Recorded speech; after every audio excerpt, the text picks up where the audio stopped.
The hum of the refrigerator was the only sound in the room. Outside, Portland wore its usual November gray like a familiar coat, heavy, damp, but strangely comforting. Rain traced lazy lines down the kitchen window, blurring the world beyond it into soft watercolor smudges. Margaret Hill sat at the small oak table that once hosted Sunday pancakes and spelling tests. The table had aged, so had she, but both remained steady. In her lap, her phone glowed silently. Her thumb hovered over a photo on the screen. Ava. Her daughter stood center frame, radiant in a cranberry velvet dress, champagne flute in hand. Around her, guests raised glasses. Twinkling lights strung across the ceiling. Laughter frozen midair in pixels. No sign of Margaret. Not even a mention. "Wish you were here, Mom." Ava had typed under the photo. A public caption for a private betrayal. Margaret swallowed hard. No tears. Not anymore. She set the phone face down and reached for her cup of tea, now lukewarm. A leaf from the backyard maple, golden and tired, pressed itself against the outside of the window, as if asking to come inside. And then, uninvited, it came, a memory. It had been the winter of Ava's 5th grade science fair. Snow had coated the sidewalks in layers too thin for snowmen but thick enough to threaten a slip. Margaret remembered the way the cold bit through her coat as she balanced a flimsy cardboard trifold in one hand and Ava's small mittened fingers in the other. They had worked for 2 weeks on that project, the power of plants, tracking how bean sprouts grew under different light sources. Ava had wanted to give up halfway, frustrated by the slow progress, but Margaret had nudged her gently back each night, promising hot cocoa and extra bedtime stories if she just kept going. That morning, the school gymnasium smelled of glue sticks, poster board, and cafeteria mystery meat. Ava clung to her side the entire time they set up the display, adjusting the labels Margaret had printed on their dusty old inkjet printer. Then came the moment. Margaret knelt to zip up Ava's coat, her fingers brushing against the plastic zipper she had repaired with superglue the night before. She looked up, locking eyes with her daughter. "You did this, Ava. No matter what happens, I want you to know, you finished something. You stuck with it. That matters more than any ribbon." Ava beamed, her cheeks flushed pink from cold and pride. Hours later, Margaret waited in the back of the gym, watching from the bleachers as the winners were announced. Ava didn't win. She didn't place at all. Margaret had expected disappointment, maybe even tears. But Ava had marched back to her with her chin up and a half smile. "You were right," she had whispered, wrapping her arms around Margaret's waist. "It mattered more to finish it." Margaret's lips twitched, the ghost of a smile tugging upward. She hadn't thought about that day in years. Back then, everything felt infinite. The hours. The hope. The tiny milestones that made a tired mother feel like maybe, just maybe, she was doing something right. She'd traded publishing contracts for parent-teacher conferences, poetry readings for piano recitals. She didn't resent it. She never did. Ava had been her chapter worth writing over and over again. So when had the ink run dry? Was it when Ava moved out and called only once a week? Or when she started signing cards with "Love, Ava," instead of "Love you, Mommy"? Or maybe when Margaret stopped being someone to come home to and started being someone to explain away? The thought ached bone deep. Suddenly, the tea kettle on the stove whistled, loud and persistent, breaking the stillness. Margaret rose slowly, her joints complaining. She poured the water, watching steam curl into the quiet like breath on glass. She set the cup down, but instead of returning to her chair, she walked to the window. The leaf was gone. The sky had darkened slightly, the streetlight blinking to life like an eyelid opening on the world. Across the street, a neighbor's house glowed warm yellow. Through the window, silhouettes danced, probably a small gathering, maybe grandchildren chasing each other with paper crowns and napkin capes. It wasn't envy Margaret felt. Not quite. There was an absence. A slow erosion. Like standing still while everything familiar drifted a few steps farther each year. And yet, the memory of that science fair pulled her back, not with regret, but with clarity. Ava had once needed her, depended on her, believed in her completely. Maybe she still did, somewhere under the layers of ambition and curated perfection. Maybe Ava had just forgotten how to say it. Or maybe Margaret had never shown her how to see it. That night, Margaret pulled out an old leather-bound journal, one Ava had gifted her years ago but remained untouched. She turned to the first page and began to write. Not poetry, not fiction, just truth. Dear Ava, I saw your post today. You looked beautiful. The house looked beautiful. You've built a life with light and laughter, and I'm proud of you, more than I've ever said aloud. But I wasn't there. And the reason you gave, that I was on vacation, wasn't true. I sat in my kitchen, alone. And it hurt. Not because I expect to be at every party, but because you didn't think I would belong.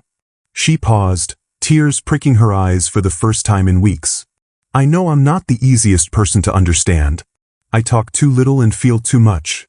But I was there for every piano lesson, every science fair, every night you cried over algebra and heartbreak. Not because I had to, but because loving you was the most sacred thing I've ever done.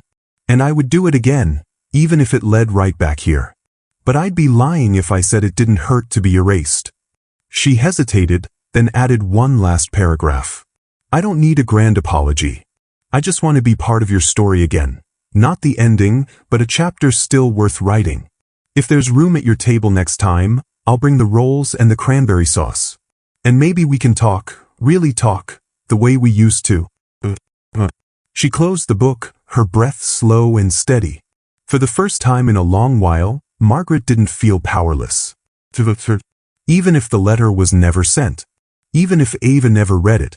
Because speaking her truth, quietly, fully, with no demand of return, was a kind of coming home.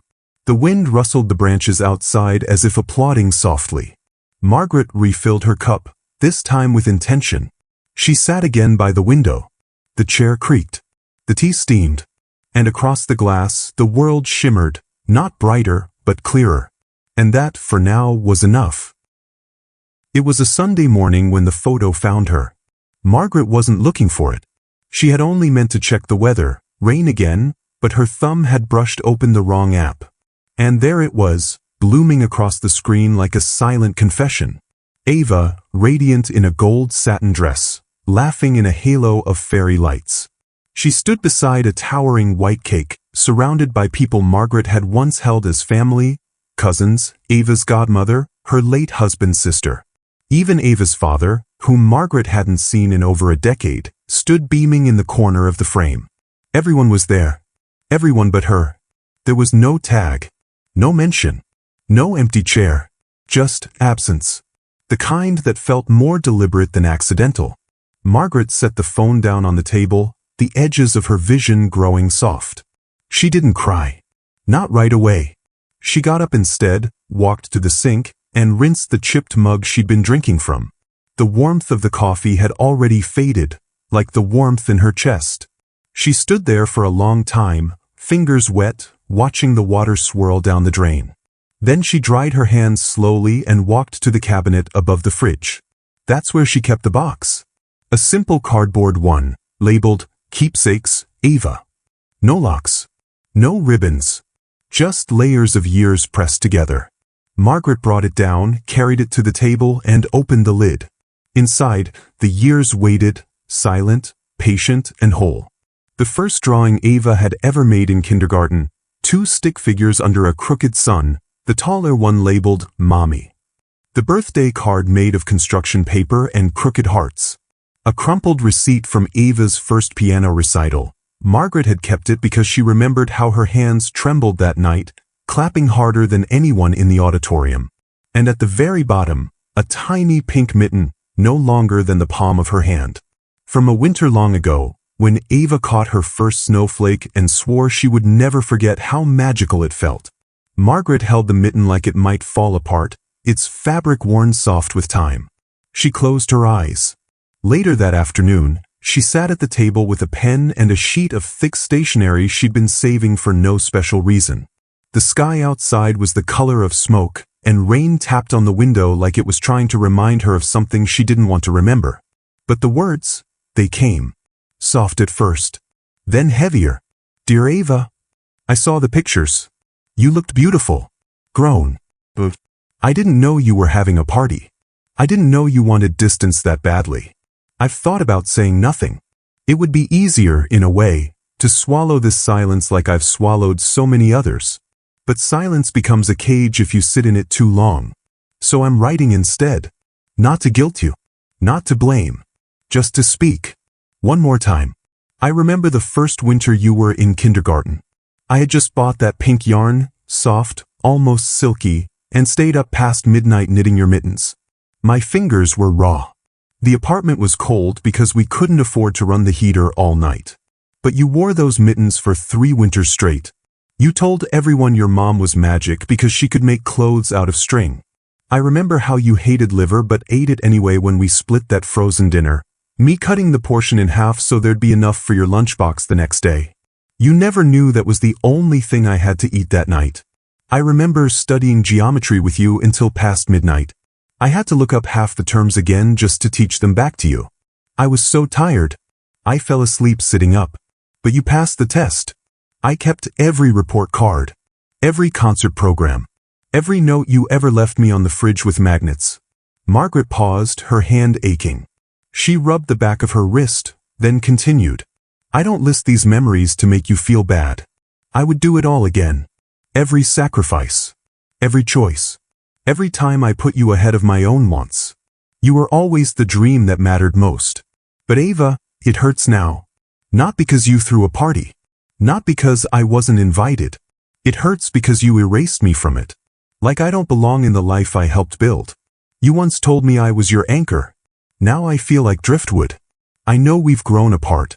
I know I don't fit into your world of polished dinnerware and polished people. I still wear cardigans with holes in the cuffs. I still clip coupons. I still burn the bottom of the rice pot. But I remember your first heartbreak. I remember the way you held my hand when the thunder scared you. I remember you. Even if you've started forgetting me. I don't need a stage. I don't need thanks. I just wanted a seat at your table. Even at the corner. Even with the paper plate. I only wanted to feel like I still mattered to you. She stopped again. Tears blurred her vision now. But she didn't wipe them away. She let them fall. Then another. When she signed the letter, she did not write sincerely. She didn't need formality.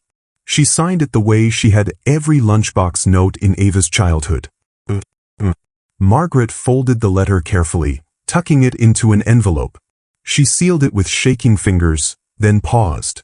She stared at it for a long time, the way one might stare at a door they're not sure they want to open. Finally, she set it down. Not in the mailbox. Not by the front door. But under the edge of the box labeled keepsakes. Maybe she'd send it someday. Maybe she wouldn't need to. Because sometimes saying it out loud, even just to yourself, is the first step back toward being seen.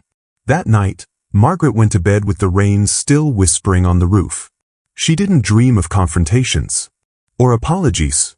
She dreamed of a little girl in pink mittens, spinning beneath the falling snow, laughing like she had all the love in the world. And maybe, just maybe, she still did. The envelope had no return address. Just her name, Mrs. Margaret Hill, handwritten in a careful, slanted script that didn't look familiar. She turned it over twice before opening it. The paper was thick, the kind they used for wedding invitations or important ceremonies. A small embossed logo in the corner read, Lucent and Company. Inside was a letter. Dear Mrs. Hill, we would be honored if you joined us next Thursday for a private product demonstration catered specifically to senior clients. Light refreshments will be served. Location, Lucent Headquarters, 14th floor conference room. Time, 2 p.m. Kindly RSVP by Tuesday. Liam Davenport, Executive Assistant to Ava Hill. Margaret stared at the name. Liam. Ava's assistant? Her heart ticked faster, not from fear, from the unknown.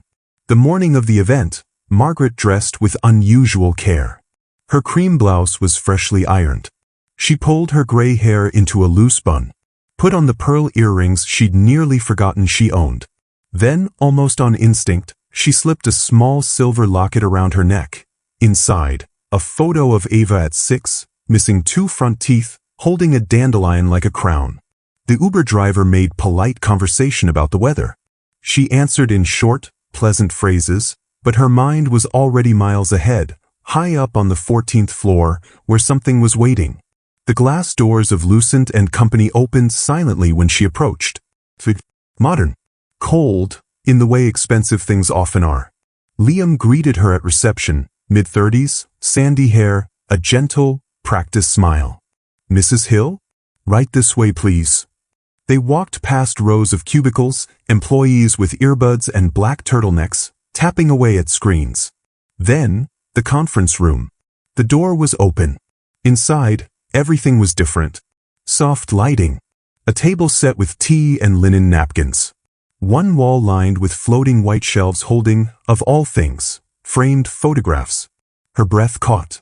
There, behind glass, Ava's 5th birthday. The science fair bean sprouts. A ballet recital Margaret had completely forgotten, but Ava hadn't. Dozens of moments from the past, frozen in time. Each photo a small echo calling back to her. And in the middle of the room stood Ava. She looked nothing like the corporate headshots Margaret had seen in articles and online profiles. Her heels were modest. Her shoulders slightly hunched. No audience. No applause. Only a daughter, waiting. In her hands, a box, wrapped in simple brown paper with a ribbon the color of old lilacs. "Hi, Mom," Ava said softly. Margaret didn't answer. She just nodded. Ava motioned toward the chair.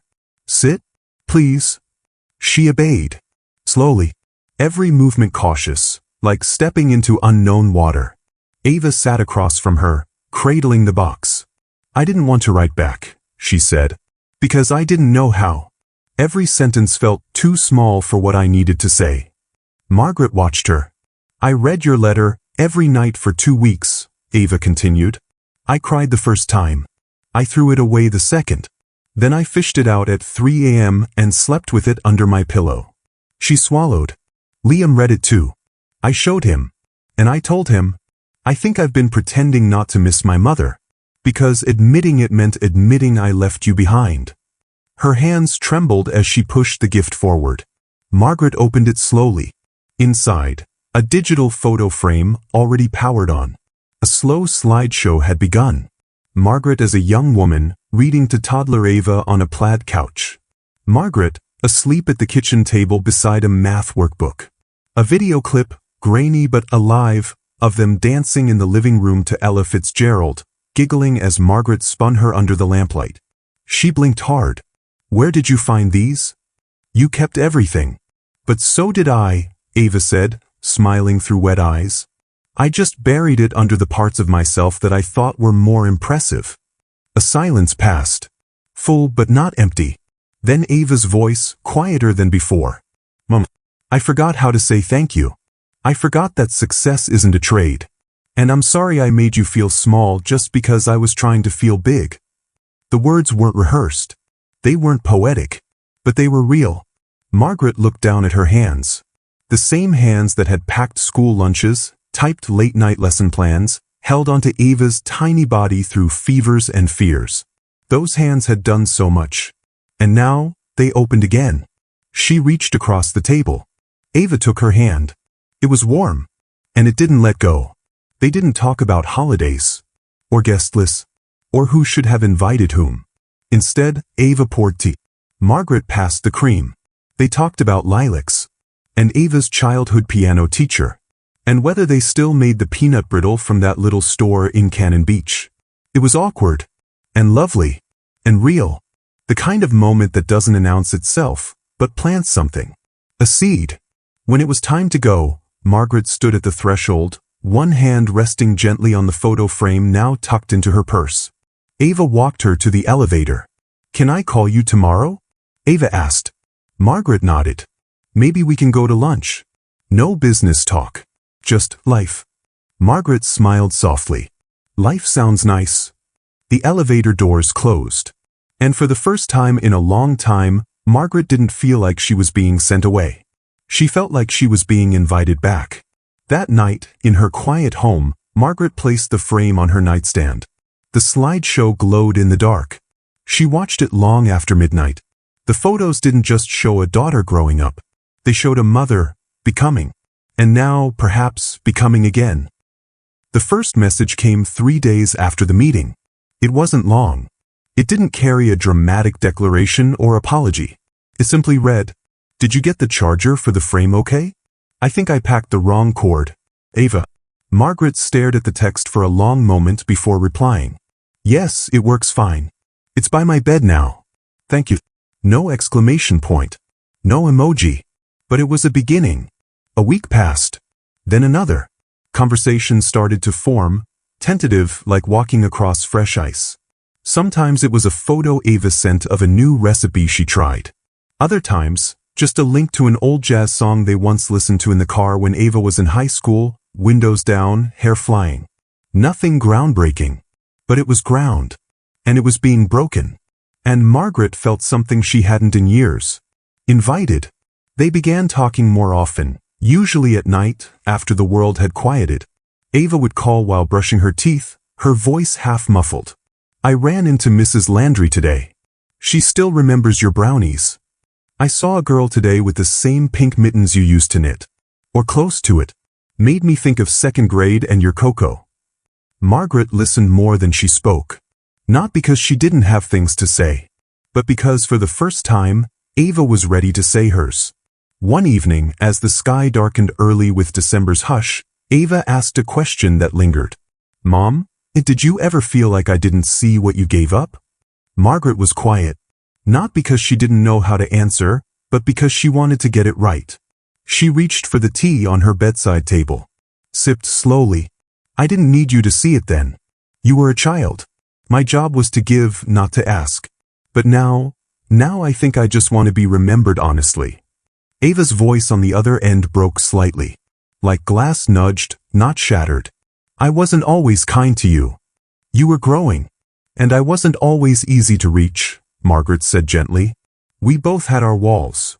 There was a long pause.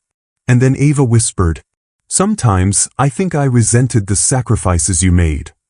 It hit softly, like snow landing on an open palm. "They made me feel like I had to earn them. Like if I wasn't perfect, then all your giving would have been for nothing." Margaret closed her eyes. The words weren't cruel, they were brave. The kind that had been waiting years for room to breathe. "I think that's why I kept you at a distance for so long," Ava continued. "You reminded me of how much I cost." Margaret took a deep breath. "You were never a cost. You were my purpose. The dream I didn't even know I was allowed to have." From that night on, something shifted. Not suddenly. Not in big gestures. But in the rhythm of their days. Ava called more, not out of duty, but desire. They laughed over old jokes, swapped recipes, argued playfully about whether raisins belonged in cookies. Margaret said yes. Ava called it betrayal. And for the first time in years, Margaret stopped editing her sentences before she spoke. She didn't need to make herself smaller. She was finally being received. Then, one Thursday evening, just 2 weeks before Christmas, Margaret received another message. Not formal. Not coded. Just this. "Mom, will you come home for Christmas? Not just to visit, but really, truly come home. Let's try again. I'll make us cider. We'll decorate like we used to. If you're ready, I'm too." Margaret stared at the words. She reread them 5 times. Then one more, just to be sure. Her heart didn't race. It softened. And when she answered, her fingers didn't hesitate. "I'd love to come home." The week leading up to Christmas felt like one long inhale. Margaret baked cinnamon bread and tucked it into a linen-lined basket. She wrapped a few small gifts, thoughtful not grand. A hardcover poetry book she loved. A scarf she'd knitted in Ava's favorite blue. A photo of the two of them at the beach, wind in their hair, sun painting their cheeks. She packed slowly, deliberately. This trip wasn't just geography. It was history, being re-entered one memory at a time. When she arrived at Ava's home, a neat, sunlit townhome tucked into the trees, there was a wreath on the door. Margaret rang the bell, her breath visible in the cold.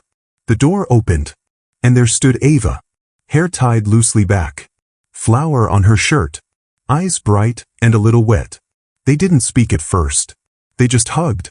And this time, it wasn't a polite lean-in hug. It was full. Arms wrapped, hearts pressed. The kind of hug you give when you've both been lost and now maybe not so lost anymore. Inside, the house smelled like nutmeg and cloves. The fireplace crackled softly. Lights twinkled along the mantel, not store-perfect, but real, slightly tilted and glowing. There were 2 mugs on the table, 2 chairs facing each other. And in the corner, by the tree, the digital photo frame sat quietly, still glowing. Margaret walked over, and the image changed. There they were, Ava, age 7, holding a gingerbread house they'd made together, one wall caved in, but her smile wide. Margaret touched the frame lightly and whispered, "Thank you for remembering." Later that evening, after laughter, dinner, and a walk through the snowy street to look at lights, they sat curled on the couch. Ava handed her a soft wool blanket. "Stay here tonight," she said. Margaret nodded. They didn't say, "I love you." They didn't need to. It was in every breath of the room. Before bed, Ava paused at the staircase and turned. "Mom," she said, half a smile playing on her lips. "This year, I think you're my favorite gift." Margaret smiled back. "You've always been mine." And for the first time in a very long time, there was nothing between them but the quiet. And in that quiet, they were finally whole. Christmas morning came quiet and gold. The kind of morning where the air outside holds its breath, and the light drips gently through the windows like honey. Margaret stood at the curb, her gloved hands wrapped around the handles of a pie tin still warm beneath layers of foil. The Uber had already driven off. She didn't need a grand arrival. She was here. She was home. Before she could knock, the door opened. Ava stood there, cheeks flushed from the oven, hair tucked behind her ears, a smear of flour on her sleeve. No assistant in sight. No polished perfection. Just Ava, real, soft around the edges, hands slightly trembling. "Hi, Mom." Margaret smiled. "I brought the pecan pie." Ava stepped forward and took it from her, but not before pulling her mother into a long, firm hug. It wasn't rushed. It didn't feel performative. It was the kind of hug that says, "You matter. You're here. You're finally home." Inside, the house felt transformed, not because of the garlands or twinkle lights, though those sparkled delicately across the mantel, but because it felt inhabited, lived in, welcoming. The scent of cinnamon and sage danced through the air. A table had been set for 2, covered in a soft forest green cloth, candlelight flickering between dishes carefully arranged, roasted vegetables, honey-glazed ham, baked brie, cranberry relish, homemade rolls. Nothing extravagant. Everything thoughtful.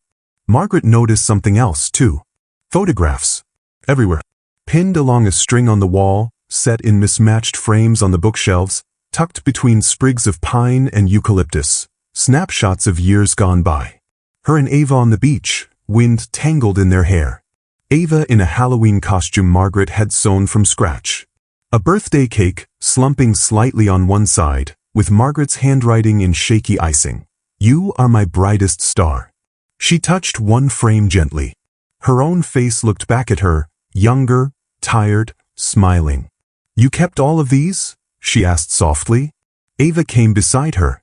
"Every single one." Margaret swallowed a knot that wasn't sadness, but something much more sacred, recognition. Dinner passed slowly, richly. They ate until full, talked until warm, laughed until they forgot to be careful. Ava refilled Margaret's tea, then leaned back in her chair with a breath that seemed to come from someplace deep. "I have something to tell you," she said. Margaret looked up, eyes gentle.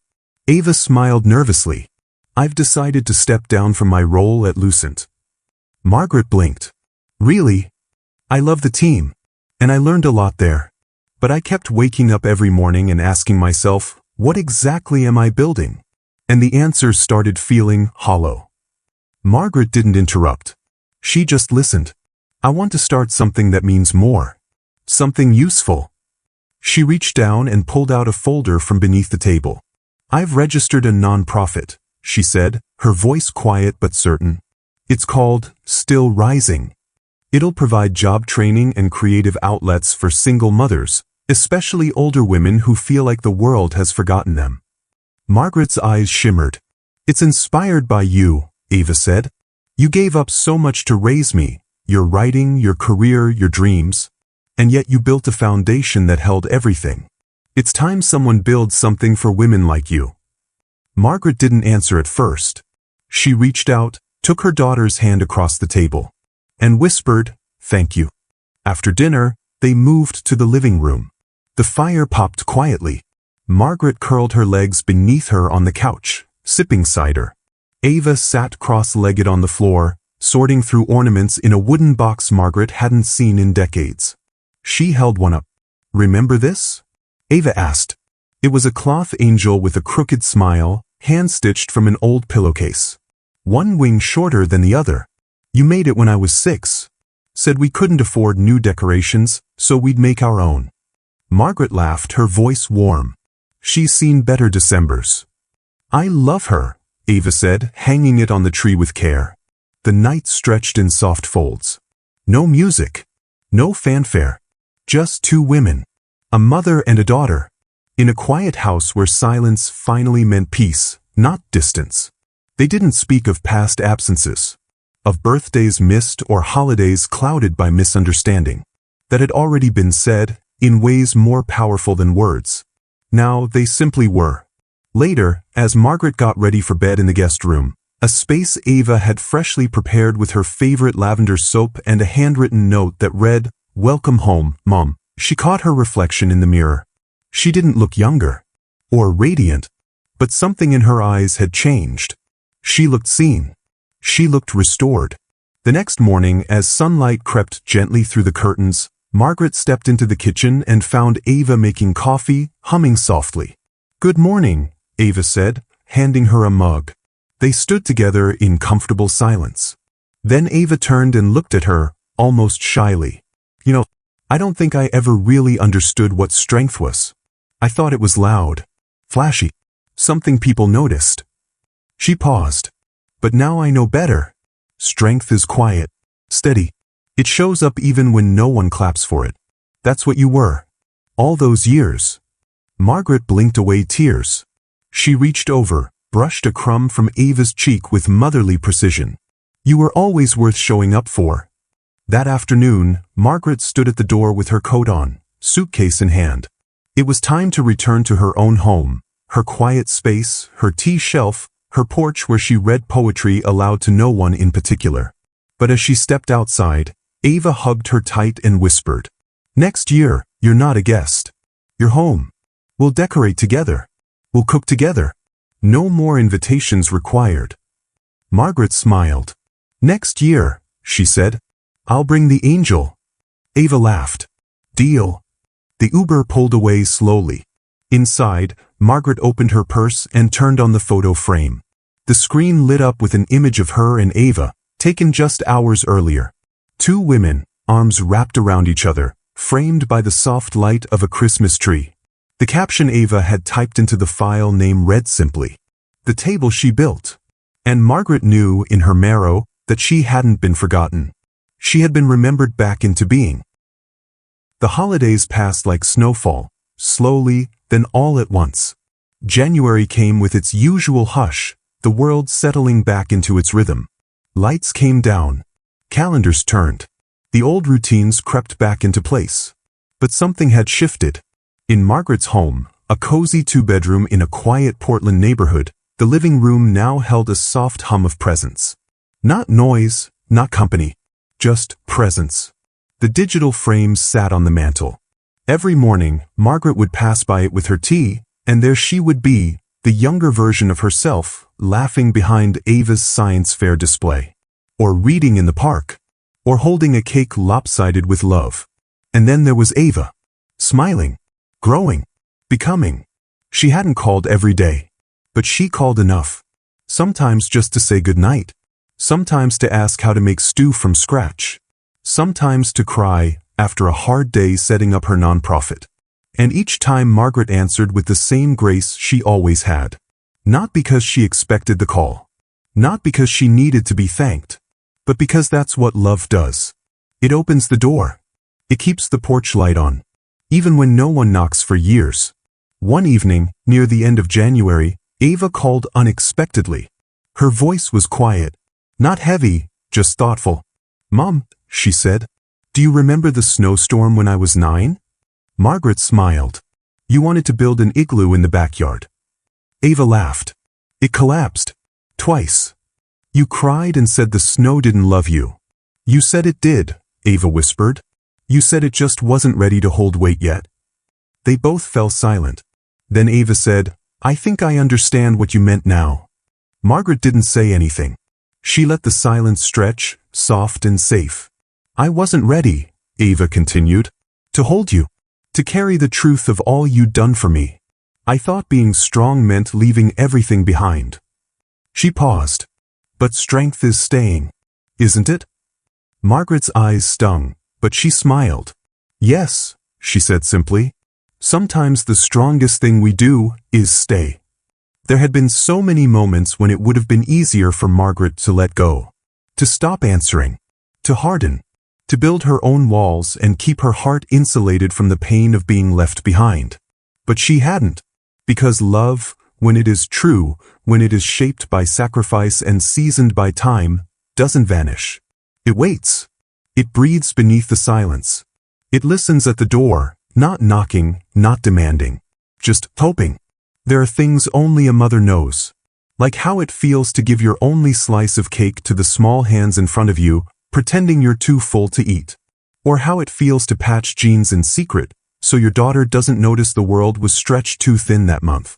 Or how you can ache so deeply for the child who broke your heart, and still, without hesitation, offer it back to them again whole. Not as if nothing happened, but as if love mattered more than what did. One afternoon, in early spring, Margaret sat on her porch watching the neighbor's child ride a bike with training wheels.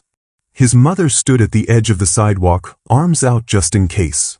It reminded her of so many years ago, Ava's first bike, pink with a white basket and streamers that caught the wind. She remembered running beside her, breathless, heart pounding. And that one moment, that quiet moment, when Ava didn't realize she was pedaling alone. Margaret had let go. She had trusted her child to carry forward. And Ava had fallen, scraped her knees, thrown the bike.